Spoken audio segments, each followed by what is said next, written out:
Iolay tambo fafona tsisy pitanginy etsony tsy afaka miantso famona iantso ny mpandalo irony fa mangina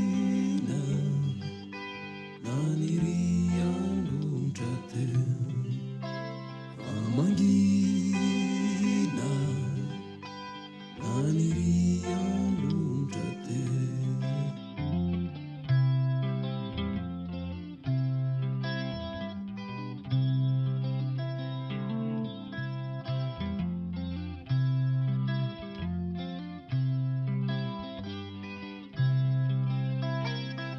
Irato volay pikialo eo isanandro efa nanjary mpandalo rehefa mody masoandro fa tsy navela ny taona ipetraka eo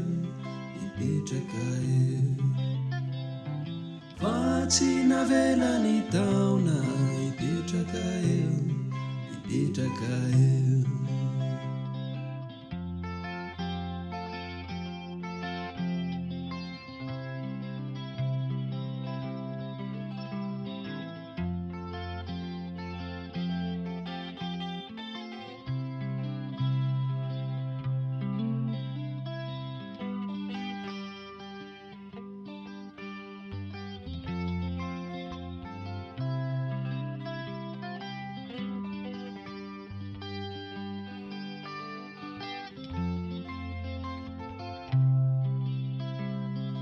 Efa mitombo ny taona sarotra vao tafaona tambosy samiandrieho mona tsy malo ampeo fa mangina aniry any vovoka teo fa mangina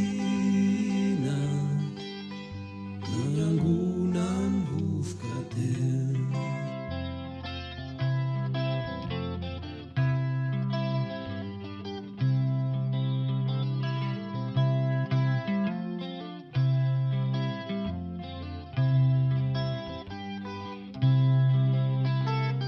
Irato volay pikialo eo isanandro